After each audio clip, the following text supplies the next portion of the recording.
देखिए, अमेरिका का जो डेलीगेशन था, जो स्विट्ज़रलैंड गया, आपने तस्वीरें देखी होगी, वो सबके सब इस उम्मीद में बैठे थे शायद कि ईरान का जो डेलीगेशन आएगा वो हमसे हाथ मिलाएगा, या ईरान के जो लोग, हाँ, जो डेलीगेशन वहाँ पहुँचा था, उन्होंने देखना भी कबूल नहीं किया उनकी तरफ। अब्बास अराक्ची साहब ने हाथ भी नहीं मिलाया। शहबाज शरीफ ये कोशिश करते रह गए कि किसी तरह से अब्बास अराक्ची जो है वो जेडी वेंस से हाथ मिला ले। अब्बास अराक्ची तुरंत मुड़े और वापस निकल लिए। दो ऐसा मुल्क जिन्हें आपस में भरोसा नहीं है, और बीच में मीडिएटर कौन है? पाकिस्तान, जिस पर किसी को भरोसा नहीं है। और देखिए, कतर भी जो है, कतर के प्रधानमंत्री ने भी जेडी वेंस से हाथ नहीं मिलाया। यानी आप देखिए कितना बड़ा अविश्वास है अमेरिका को लेकर।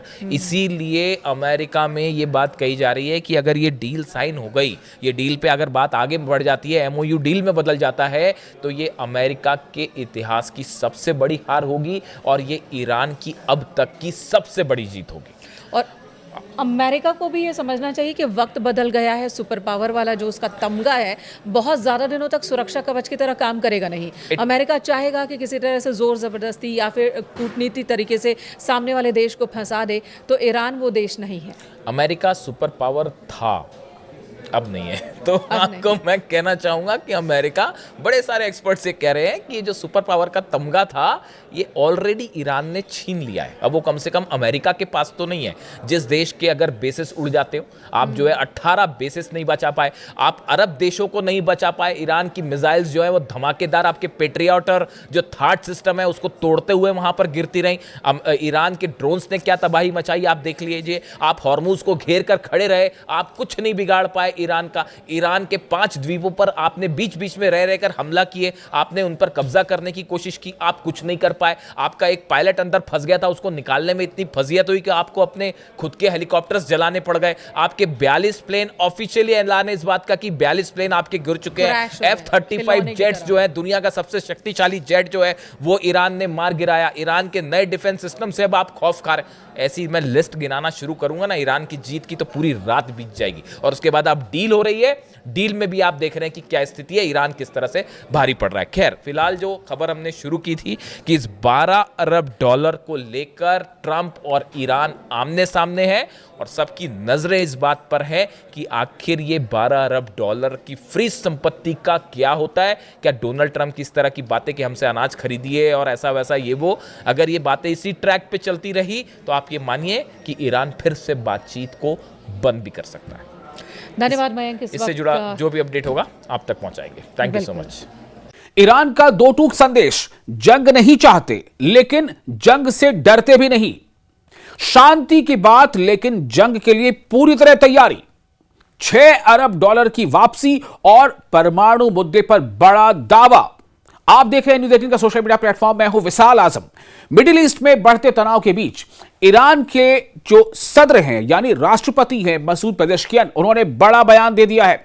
उन्होंने कहा है कि जंग किसी के हित में नहीं है, यानी जंग से किसी का भला नहीं होता, लेकिन अगर लड़ाई लंबी चलती है तो ईरान पीछे हटने वाला नहीं है।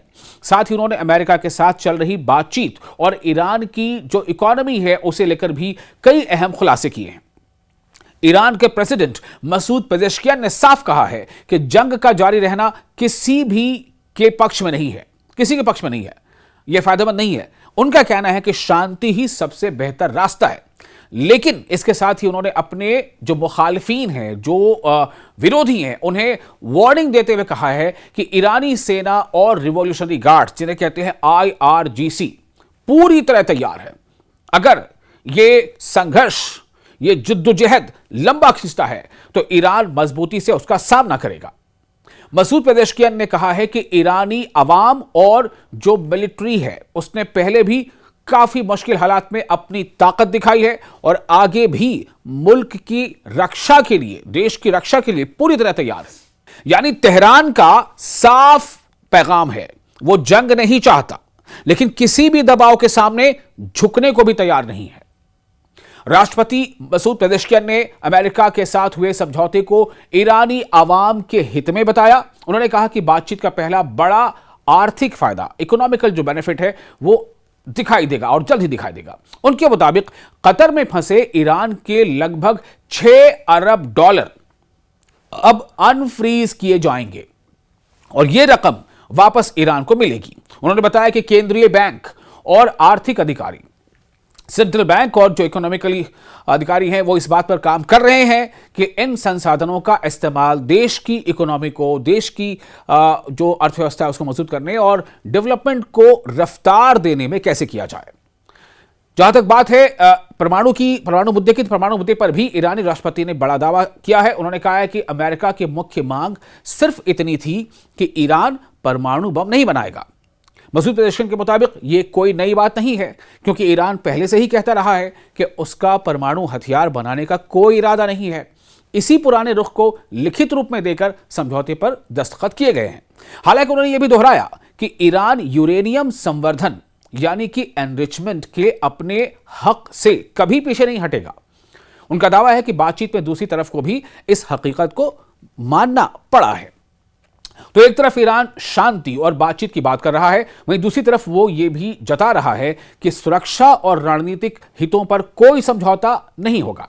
आने वाले दिनों में अमेरिका ईरान वार्ता यानी जो डायलॉग है, आपस की बातचीत है, और जो रीजनल जो सिचुएशन है किस दिशा में जाते हैं, ये क्या टर्न लेंगे, इस पर पूरी दुनिया की नजर बनी रहेगी और हम भी आपको इस बारे में अपडेट करते रहेंगे। इस वीडियो के बारे में आपकी राय क्या है? आप हमें अपनी राय जरूर कमेंट बॉक्स में लिखकर शेयर करें और वीडियो अच्छा लगा हो तो लाइक और शेयर जरूर करें।